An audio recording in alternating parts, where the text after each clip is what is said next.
Hey guys, as you're watching this video, our vision is to reach 500,000 subscribers. Hit the subscribe button, join membership to support our channel, join Patreon and PayPal. All the links are in the description. Do that to stand with us for this beautiful cause of One Africa right now. We do not forget to sign up for the petition. The link is down below. Appreciate it. Thank you so much.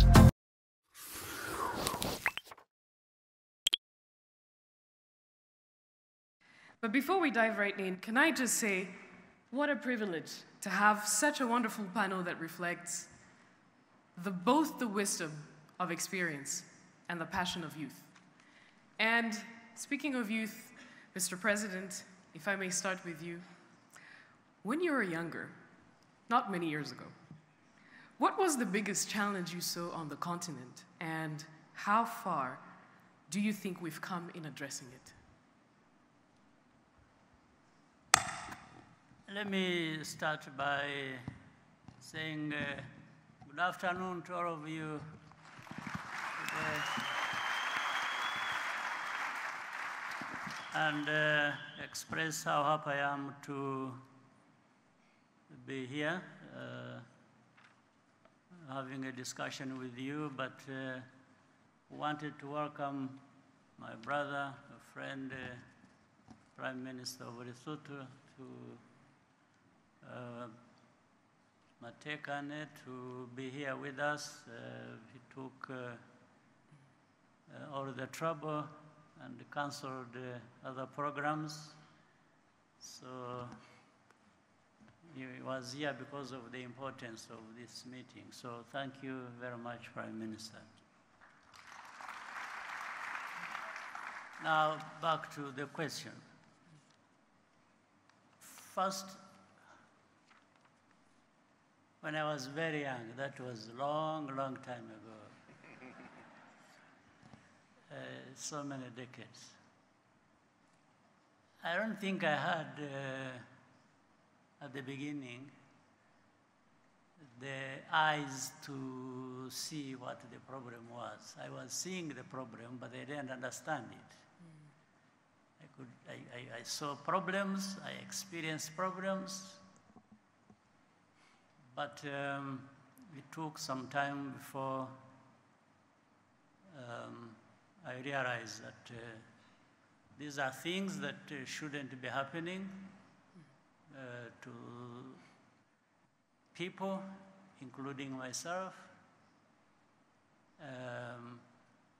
And as I was growing up, I also discovered that maybe something can be done about it, and that it is not other people to do it other than ourselves. A bit of history.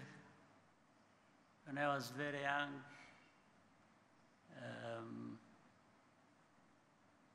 it started when I was about 4. You can imagine at 4 I wasn't thinking very much about anything. I was just seeing things happen. But that's when my family went into exile, left this country. The family was fine by the standard of that time. It really didn't have any problems. But we became refugees in the neighboring country. From that time, I was 4. So I grew up as a refugee. Like many, many Rwandans, I'm sure some of them are here, but more their parents than themselves, because most of the people here are very young. Probably they were born when we came back here, or in those early years just before we came back to the country. But I'm trying to condense, what I have to say in a short time. As we grew up, therefore, as refugees, and the suffering that comes with it, and so on and so forth. But I think also the lessons that come with it. We grew up experiencing things that taught us many lessons, rather than going to school and here and there. We learned other things that you don't learn in school, but you learn in life, just in life. So what, to the particular question, the problem I saw was, I was even asking myself. I asked my father when I was 12, whom I lost when I was 15. But at 12, I asked my father, I said, what did we do? Why are we here? Why are we in a refugee camp, feeding by way of getting ration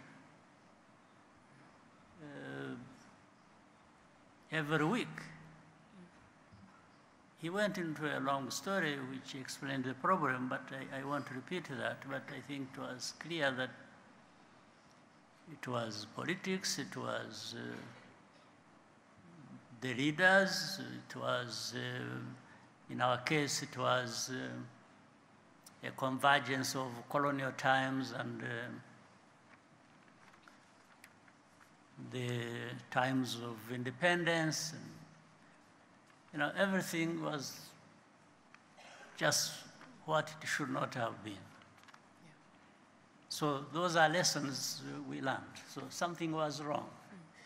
But it is disheartening to when you see that what I'm talking about then, so many years ago, in the 60s, some of them are happening even now.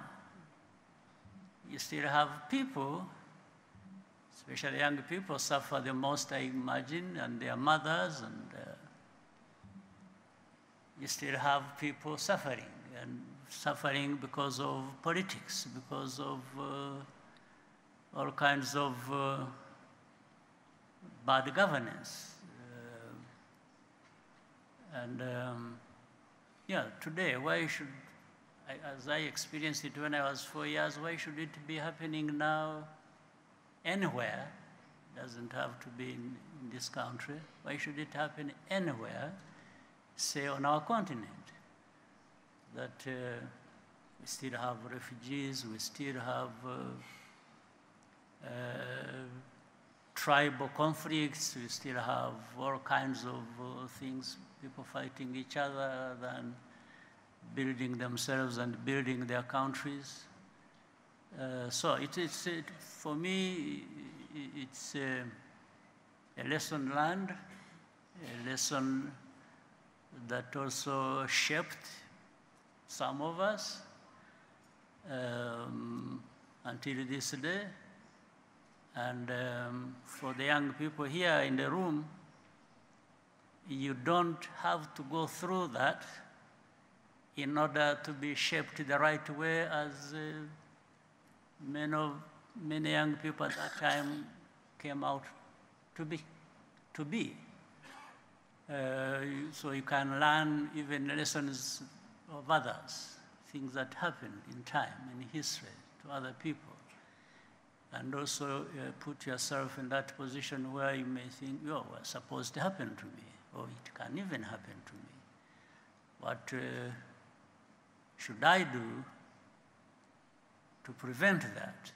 Or what would I do if I face that to actually come through it alive and manage it well?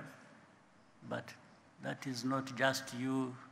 It becomes a bigger community, a bigger society that we are talking about. So probably I gave you more than you asked for, but thank you, Mr. Stop President. here for now. Thank you for that reflection. It is indeed disheartening. Thank you. It is indeed disheartening to hear that political instability is still ravaging some of our African countries. And I hope that to the youth listening, you can reflect on some of these lessons. Right Honorable Prime Minister, good morning and welcome again.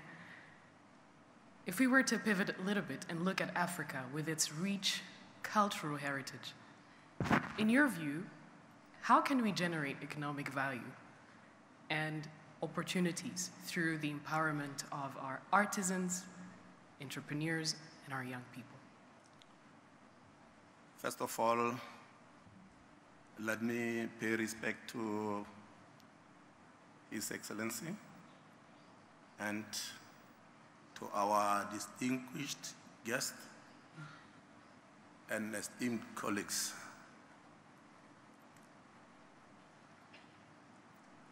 I'm one of those people that come a long way in business. I know that I might not be direct to your question, but just want to phrase it somehow with the experience that I have had on my journey to where I am today. Where are we coming from in Lesotho?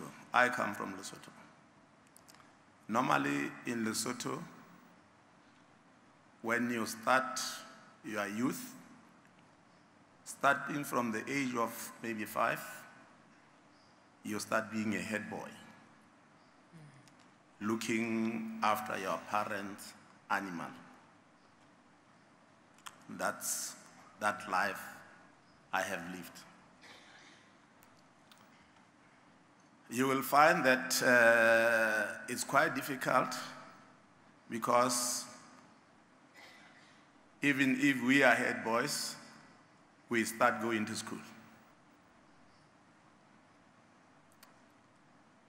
You won't be able to be going to school every day because you have to exchange. If I go on a Monday, my brother will go on a Tuesday, on and on like that. So you'll find that in a week, someone goes to school twice, the other one 3 times. Next week, it will be other way around.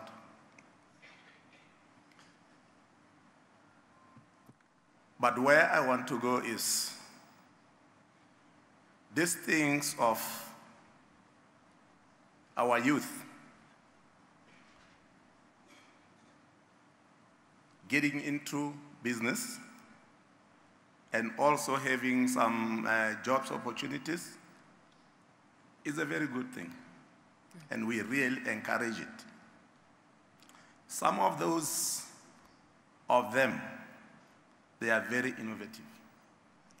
We are seeing very good things that is coming out of them, what they are doing, which was never the case in our times. And we are saying, let's support them. In my case, I started business in a very young age. I think when I started business, I was around 20. You'll find that in those days is way different from now, where children have got advantages of going to school, learning, studying, and all the things that are associated with the future today. I started business at a very early age of about 20, where I started with a brick making concrete.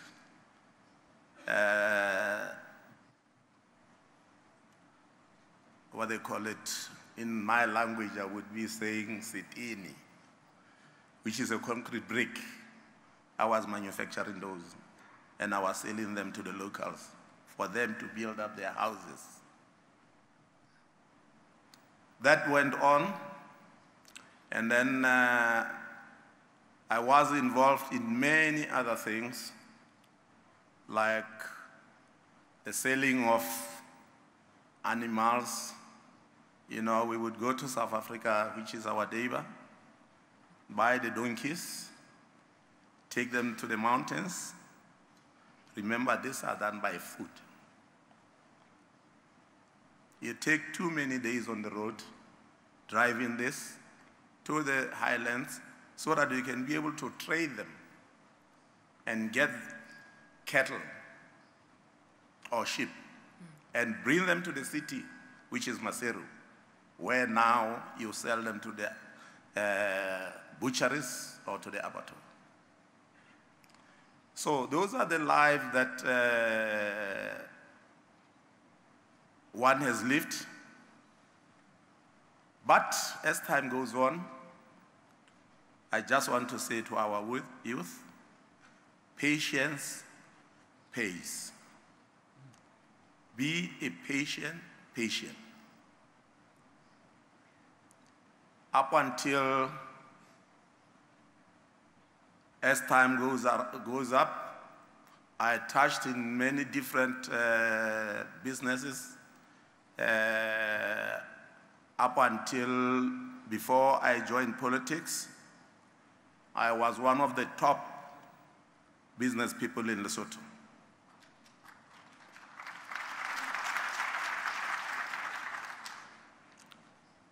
Our young generation will know that unlike us in the past, you'll find that your father owns Bedford truck. They will own something that of those days, which Studebaker vehicles, which our youth does not even know about today. The life that they are living today needs them to work very hard and be able to achieve greater things. The cars of today have got first names and surnames, and that is their cars. You will be talking about Aston Martins, Rolls-Royce, Porsche Cayenne. This is where you are, our youth. Be patient, take your time, make money. One day you will be able to achieve all this. Thank you so much, Right Honorable. I think there are many lessons here for the youth, and one of them is, youth, let's be patient. It takes time to get a Porsche, right? Another lesson, Right Honorable, is I think it's a testament to your story where you are that African ingenuity is at an all-time high, and we should be able to monetize and embrace our creativity. Now turning to our youth voice on the panel, Mumbi. You see firsthand the challenges young Africans face in finding and developing their skills. With your work in skilling young people, how do you project the future of work in Africa? Thank you so much. My name is Mumbi Ndongo. I'm from Kenya. Kenyans, hello? And I'm really honored to be here in this esteemed panel. So just to give a brief background of who I am before I answer the question. So my name is Mumbi. I'm a Chief Changemaker at what we call Powerland Project, which is a Pan-African impact organization working to build capacity in technology. And we do this by innovating around education and providing scholarships to train software developers across the continent and get them opportunities for work. So regarding the question about the future of work, just to give context, we were launched about 3 years ago. And so far, we've been able to train about 15,000 young people across the continent of Africa. And 15,000 may seem like a huge number, but if you see the actual need for the demand, the actual gap, we're not even scratching the surfaces yet. But the beauty of this is that we've been able to find ways to collaborate with different institutions to find solutions for these young people in regards to how we perceive the future of work is going to be. And I think while answering this question, there's a lot of conversation about how the future of work looks like, especially for Africa. But for mine, I think I just want to put it in context for the young people here, because I understand first and foremost, we are an extremely practical generation. So we want to see what you're saying in action. So at Powerland, our first cohort, we were able to train about 1,000 young people. Out of this 1,000, there's a young man known as Ben. So Ben is about 21. His parents were not able to afford for him to continue with law school. So he had to drop out, especially post the COVID pandemic. And with what we were able to do, we were able to give him an opportunity through Powerland Project to build his skills in technology. And as we speak right now, Ben was able to create a solution, a fintech solution that's currently working across the continent of Africa. But his journey didn't just begin from there. So when he was done with the program, he was able to join Powerland Project as an intern. But you could tell his desire for where he wanted to go was much bigger than what Powerland was providing at that time. So he got an opportunity to do some remote work, gig work with a company in the United States, using the skills he was able to get through Powerland Project. At this point, he was head of engineers. He was managing a lot of young engineers within the context of the startup. He was earning roughly about $4,000 a month, which ideally in this context is pretty much good money for a young person who's about 22. Within 5 months, he realized there was a problem, and the problem was heavily around how he would receive his money. So he had a huge challenge with accessing money that he had already worked for. So he decided to create a solution for that by building Africa's first neobank for gig workers that is known as Paid. As we speak at this moment, Ben and his team has been able to create jobs for over 8 other young people across Africa. They've been able to transact roughly about $300,000 US in a year's time through their platform because they understand the future of work is heavily going to be driven by gig work and freelancing work. So if we don't have a solution on how our young people can be paid, then how do we expect the economy to grow? And this just goes back to answer your question regarding the future of work. The future of work is not linear, it's dynamic. It requires a lot of agility, especially around education. How are we training our young people? Why are we taking so long to revise curriculums in universities and schools? Because now it means that a lot of young people are missing out and there's a huge gap, skills to market gap. Secondly, there's a lot of conversation around technology. So the future of work is heavily going to be reliant on technology. How are we leveraging this opportunity as Africa at this moment to make sure that our young people have skills to adapt to technology and use it as a conduit to empower the other different sectors that they may require? So just to summarize that, I think the future of work is extremely diverse, and I think that's the first point, because if we look at just one person like Ben who's been able to impact with our little work, and then the 60% of the population of Africa who's young people, then we need to think around the solutions that we're creating for that. Thank you. Absolutely. That's a powerful story you've told. And thank you. It's inspiring to hear the work that you're doing to open the doors for young people. Speaking of youth and the future, Mr. President, if I may come back to you. As we look to the future, Africa holds incredible potential with its young workforce. And it's often said that 1 in 4 young people globally will be African. In your view, what should Africa prioritize over the next decade to position itself as a leading source of global talent? Yeah, from what you've just stated, what is obvious is that we have the numbers. Indeed. Now, next is to work out the quality of those numbers. It's not just going to be numbers, it's also whether. So we have to invest in our different systems that the young people grow through. Whether it is education, it is, but there's something we always forget at times. You provide education, you mind their health, you call upon them to participate and even in their own growth as well as their country's growth.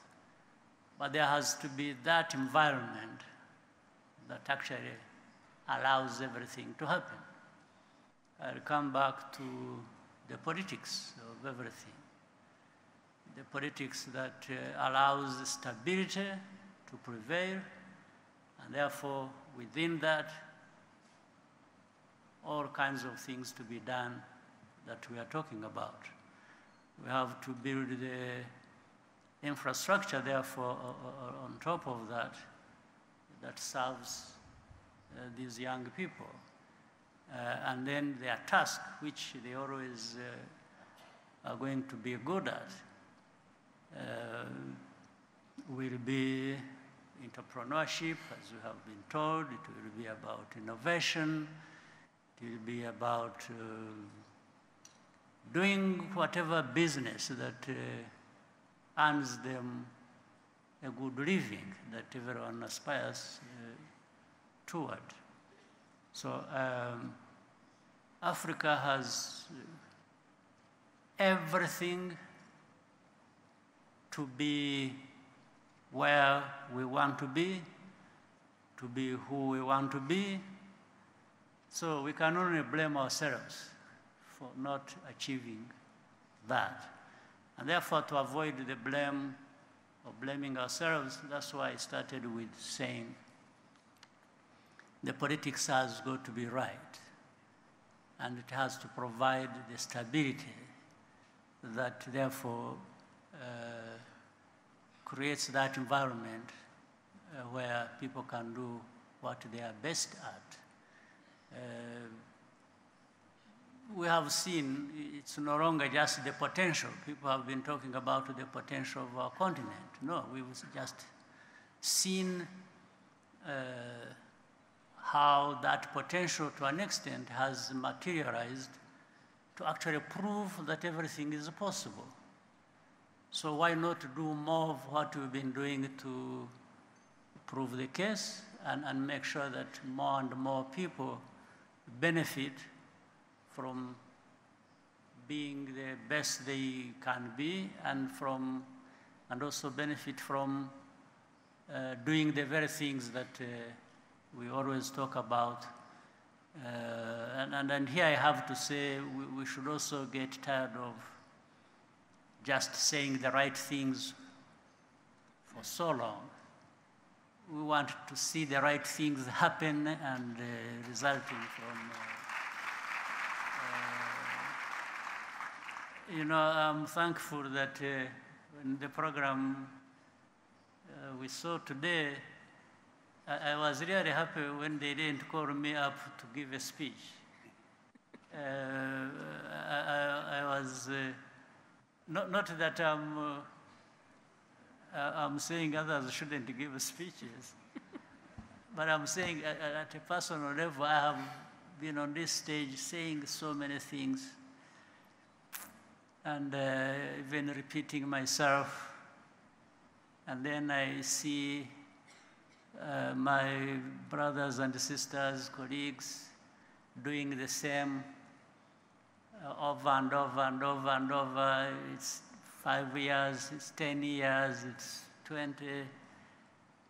But then we need to ask, even before anybody asks us, we need to ask ourselves, but what is what to show for what we've been saying? We really need to get tired of this. I think I can't emphasize it enough, but I think... Thank you, Mr. President. Yes. I think... Thank you, Mr. President. It's clear that quality is crucial, and I hope that for the sake of our continent, quantity and quality will go hand in hand, and that there will be no repetition after this Youth Connect Summit. Prime Minister, building on what Mr. President was sharing, when we think about the future, now it's synonymous with technologies. How can African leaders leverage the rise of AI technologies and digital solutions to deliver inclusive and relevant skilling and employment opportunities for the young people? Thank you very much, moderator. I think our young people have got a lot on their plate. Africa has got a lot of minerals and other things that they can bank on. before they even go outside to the far world, we need to work within ourselves and trade between ourselves as Africans, as our youth.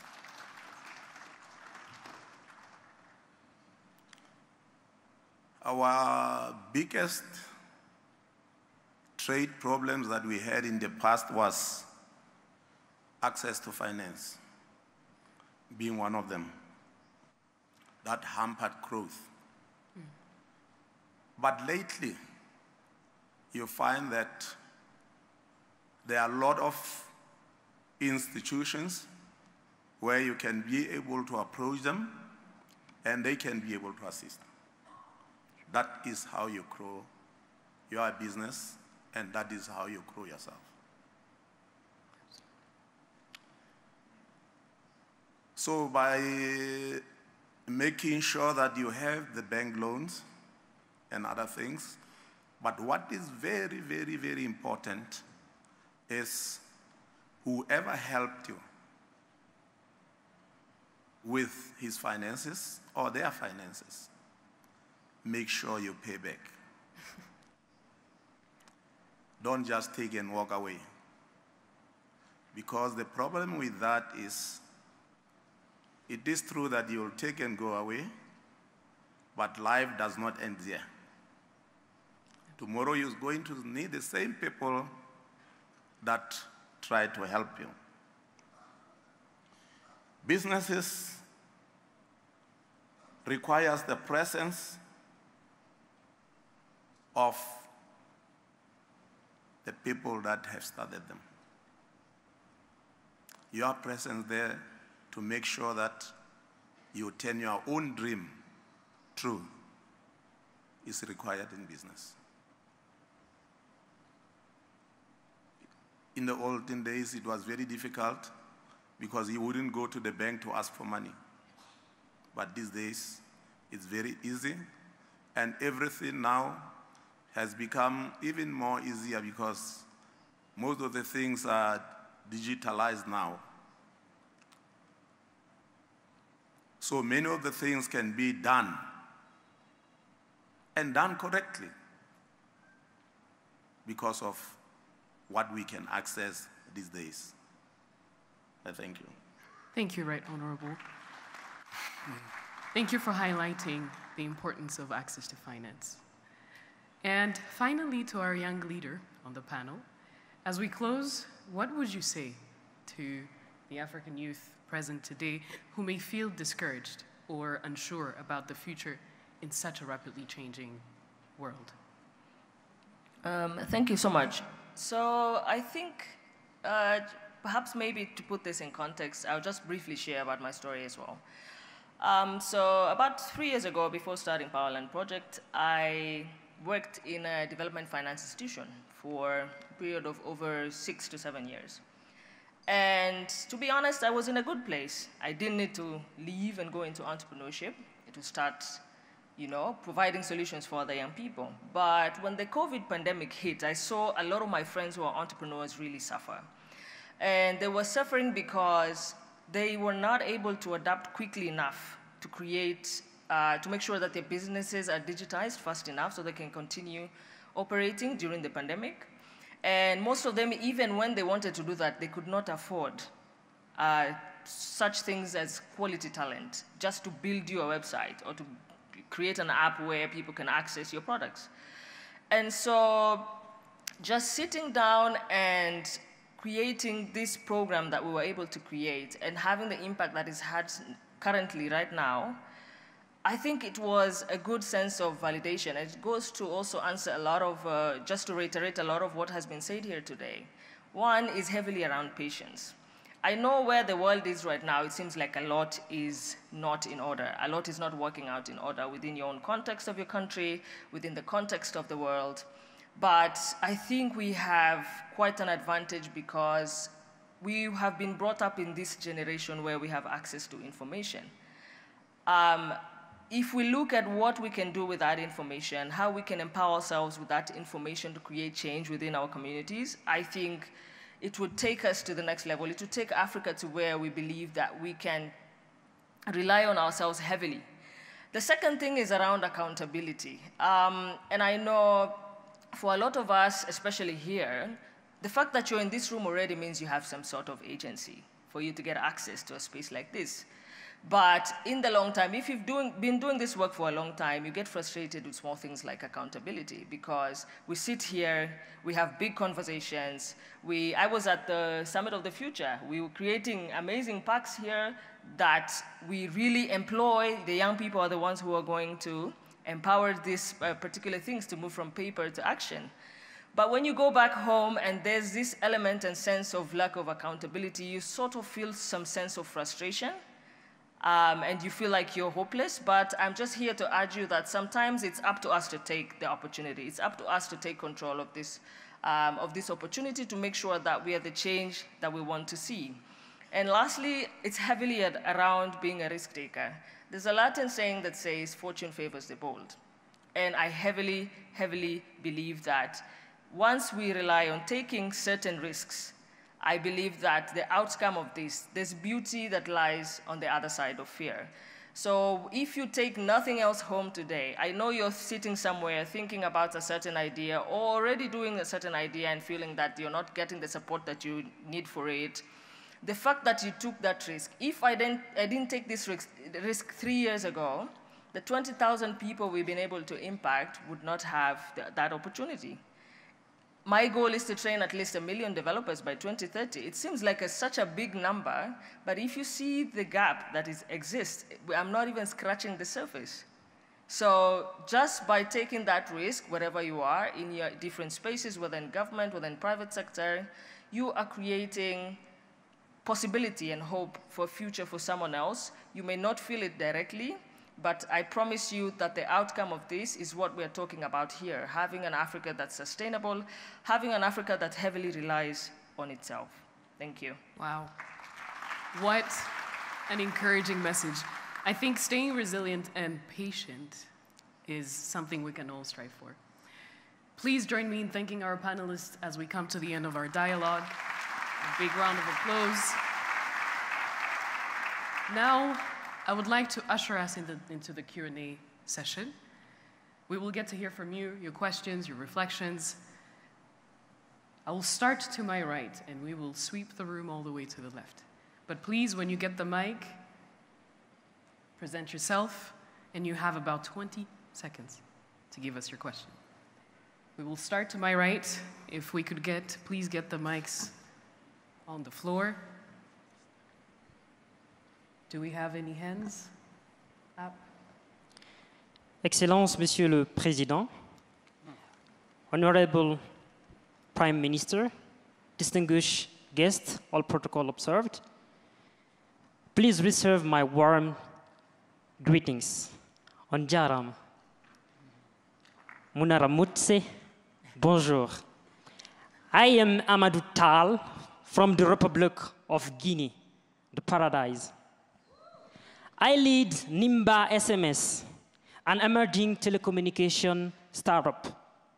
Excellencies, as International Telecommunication Union Africa Youth Envoy, I strongly believe that access to relevant information and data in this digital era is essential for empowering my generation, the young people, to make informed decisions, contribute meaningfully to society, and take Africa forward. My question is, how can government build an ecosystem that provides accessible data, relevant and digital information while empowering youth to develop essential digital information literacy skills? Thank you. Thank you. We will take about 3 questions in a row, and we will let our panelists give our panelists time to answer. Please keep it to 20 seconds. Second question, we will go in the back. Please tell us your names and straight into your question. Your Excellencies, bonjour, good morning, waramotse. My name is Wedrago Mohamed Basiru. I'm from Burkina Faso, the country of the honest man. And women. On behalf of the people of Burkina Faso, I would like to address an issue about the entrepreneurship. Every time we have been afraid of being scammed by our African peers. We all know here that it's very difficult to pursue an individual in another country different than ours in case of disagreement. So my question is, as decision maker, what policies can be implemented through the ZLECAf in order to protect, facilitate, and secure the collaboration among the young entrepreneurs in African countries? Thank you. Merci beaucoup. Ibarka.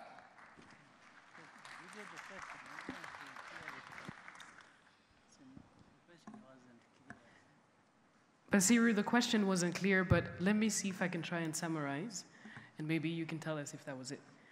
From my understanding, you're asking about dispute resolution and how policies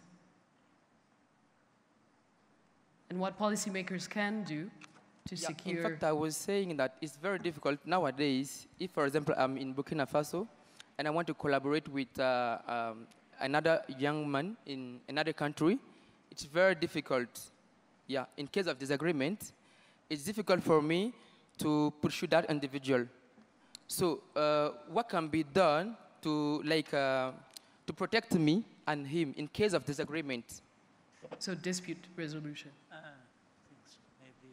Or is it legal disagreement? Sorry? Do you mean by in case of legal disagreement? Yes, yes, yes. Yeah. All right. Is it clearer? Thank you. All right.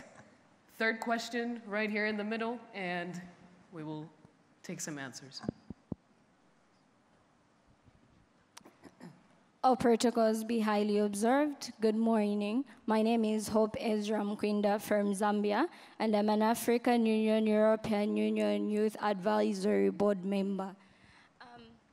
My question is addressed to the Excellencies. So we as young people, we believe that blending experiences of older generations with the innovation and energy of the youth, we can unlock great potentials of the youth. So my question is, how can we bridge the gap through intergenerational mentorship to carry on the values and principles of the older generation?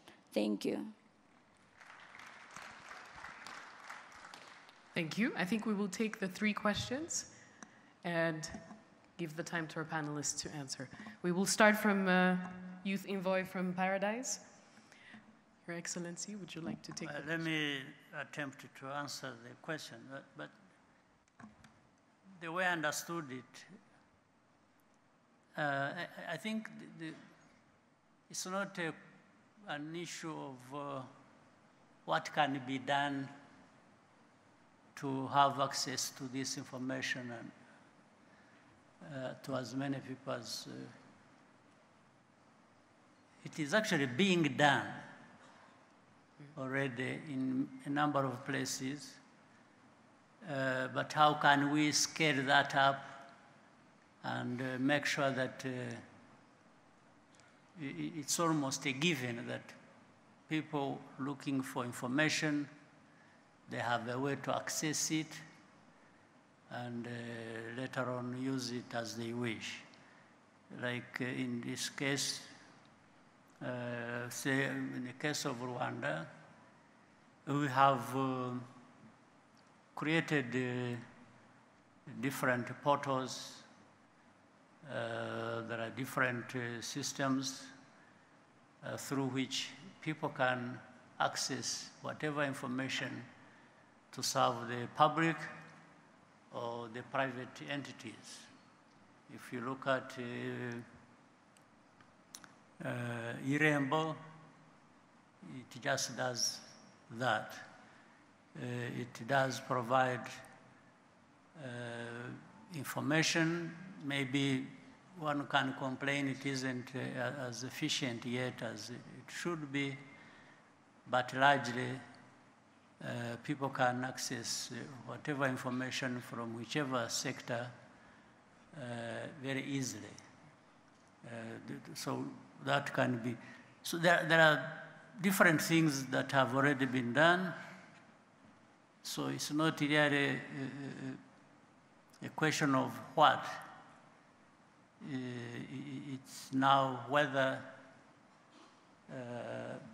actually that is happening or it is providing the services that people need.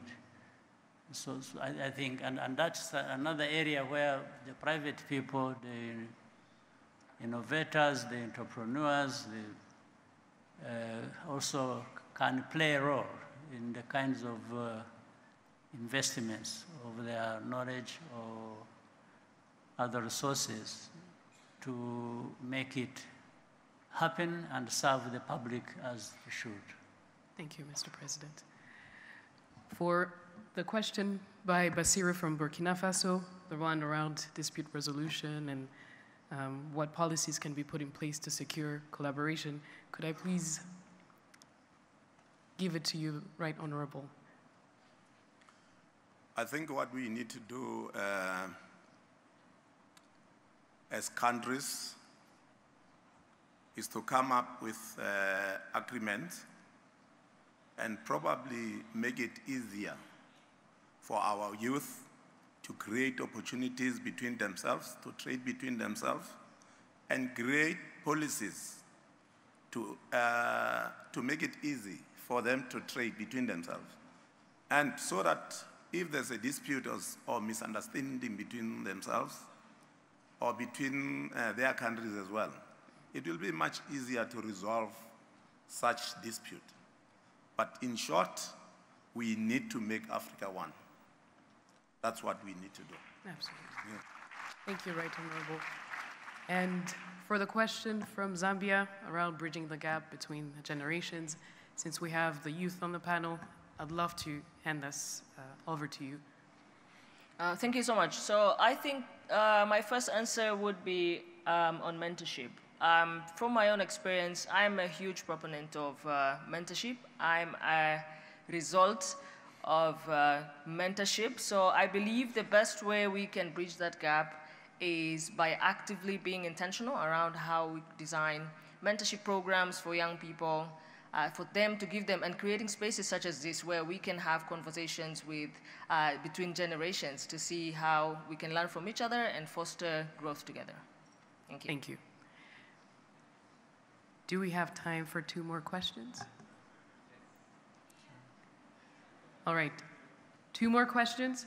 Your name, your country, and straight to the point. Thank you. We've done the side, so let's go all the way to the left. Any microphones on the floor? Monsieur le Président, chers décideurs africains, je vous dis salam et muraho. Je suis Good afternoon. Ornella My name Asmini. is Je Ornella viens de Asmini. Madagascar. I'm from Madagascar.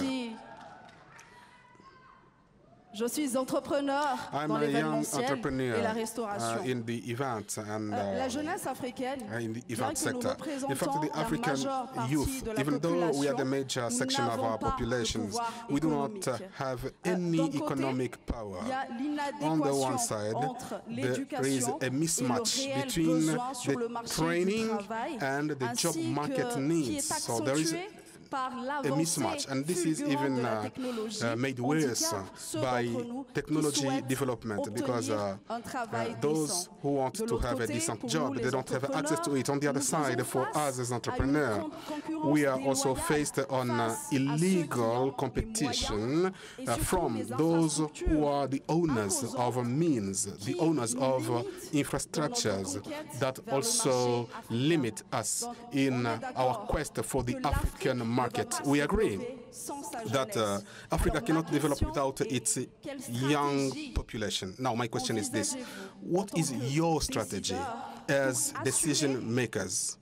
What is your strategy to ensure this matching between training, between the education and the job market, but also to promote entrepreneurship for African youth? Thank you very much. Yes, merci Ornella. Je vais essayer de traduire très vite. Correct me if I'm wrong, but what I understood from your question is there happens to be a mismatch between skills that we acquire from the schools and what the job market requires. And your question is, what strategies can we put in place to bridge that gap? Correct, I've got a thumbs up. Your Excellency, I think you can take the question. Well, first of all,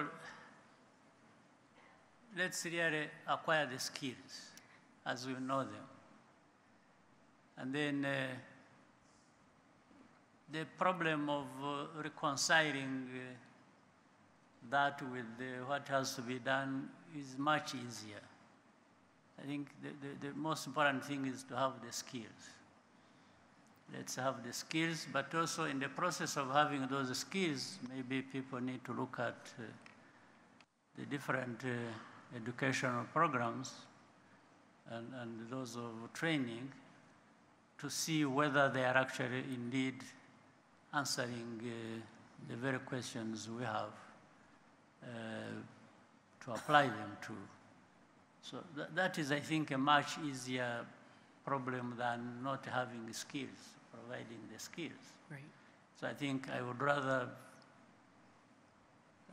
concentrate on providing the skills as I think about the applications of those skills to what it needs to be done, but shouldn't be an impediment for the supply of the skills that are necessary broadly. And then also we can address this problem in a parallel, in my view. It doesn't have to be a big problem. We shouldn't even be thinking about it so much as a problem, but rather as an opportunity also that provides some work to do in reconciling what needs to be reconciled. Thank you, Mr. President. One last question from the left.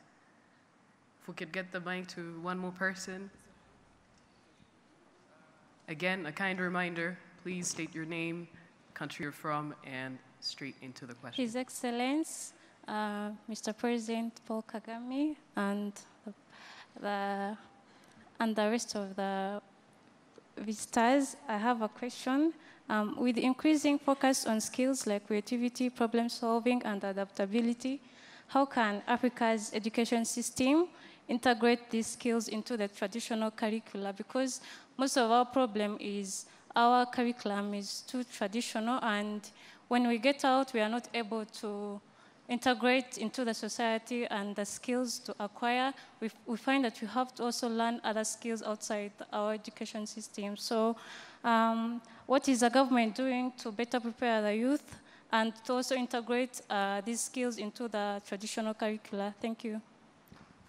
Thank you. I think it's a question that keeps repeating itself.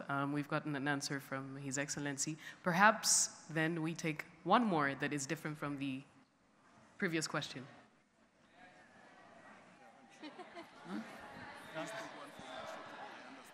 So I have a request from the Right Honorable. We will take one question from someone from Lesotho. Yes. Are you from Lesotho? Non, je suis du Burkina Faso. Vous êtes du Burkina Faso. Alors je vais demander qu'on prenne une question from someone from Lesotho for now, please, on this side, and we might come back to you, Burkina Faso. Just. Ok, merci.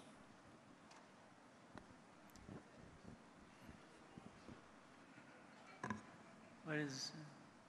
Yeah, the one raising here. Yes. Yeah. Should give them a microphone. Yeah, they might ask something that is different from.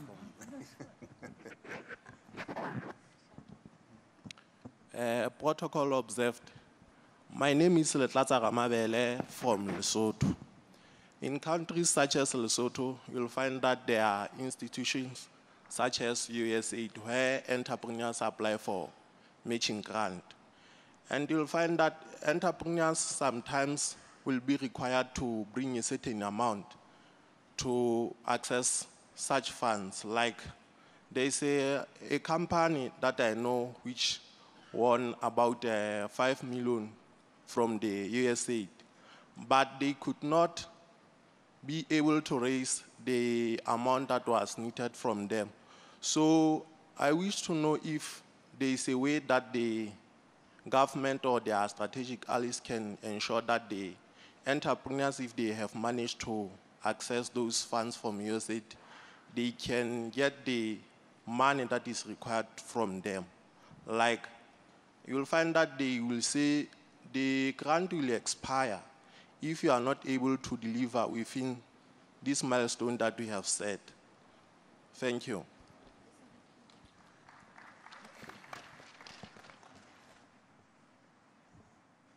Right, Honorable? Would you like to take the question? Yeah. Not that one, not the one from Lesotho. Not the one from Lesotho. All right, I'll throw this to Mumbi. Mumbi, try that. You are so save the day. Okay. I think I heavily relate to what he mentioned because being in this space and working with different partners, every partner comes in with their own recommendations and conditions of how you get to access their resources. Right.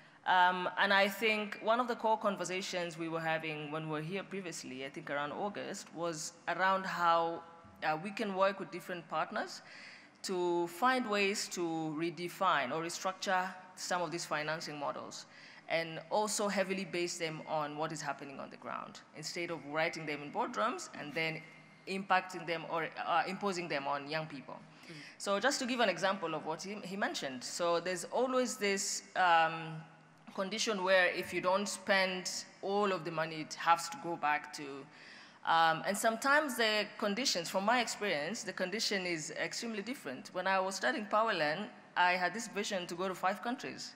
I was able to do it within a record time of 2 years, but by the 3rd year, I had to scale down on 2 countries. So does that mean that whoever has provided me with the resources comes back and decides to take it back, or do they sit down with me and try and restructure how we can use those resources and learn from the lessons to create something that is impactful for the young people? So I think it's a question that heavily also goes to the partners in this room to see what are the current models that they're employing, and are they working for the young people and for the impact we expect. Thank you, Mumbi, and we'll just throw that question back to the partners in the room. And on that note... Let me add something to what she's just said. Yes. And indeed, this is where partnerships become very important. Like in our case in Rwanda, we have partners with the European Union, with the UNDP, we have with the private entities like Nosken, and internally here we have different organizations, whether it is Imbuto or there are many other private entities, but they all work together and with young people, identify their problems, identify key areas where they can make certain investments. And like in our case, we also created a fund, business development fund, which serves up to district levels. It takes care of grants where they are needed. It takes care of the repayment of loans. It gives collateral guarantees, or to ease on how people who need such funds can access them easily, but also with a sense of accountability. It is not just going there and receiving funds to start your business or to run your business. It's also, in a way, going to hold you accountable, but making it easy all the way. And that has had a great success. So, and on this note, I want to thank the partners as well that have been working together. Thank you, Excellency. And on that note, we will end our dialogue. I want to thank our wonderful panelists for sharing their thoughts.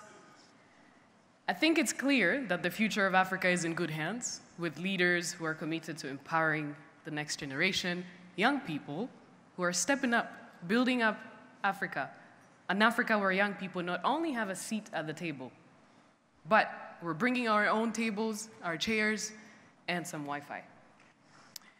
So thank you. Georgie, over to you. Thank you. Thank you very much. So, to everyone on the panel, please just wait 1 second. To everyone in the room, kindly stand. Now, it wouldn't be a youth summit if we don't take a selfie. Can you imagine? So we'll take it, we'll turn this way and we'll take it. But I'm going to ask you, who are we? And you say, Youth Connect. Youth Connect Africa. And what are we doing? Taking Africa forward. Let's just try it. Who are we? And what are we doing?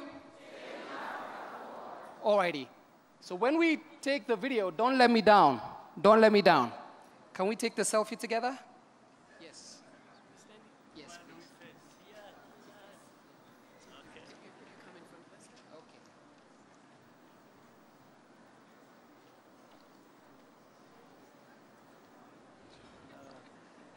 All right, we'll turn it. Okay. Your Excellency, Right Honorable, the young people in the audience, the young people all around the continent, who are we? And what are we doing? Thank you. Your Excellency, you didn't say it. Or there was too much noise. We have to all say it together so it's believable. Intergenerational dialogue. Intergenerational dialogue. Okay. Who are we? And what are we doing? Thank you. A warm round of applause. A warm round of applause.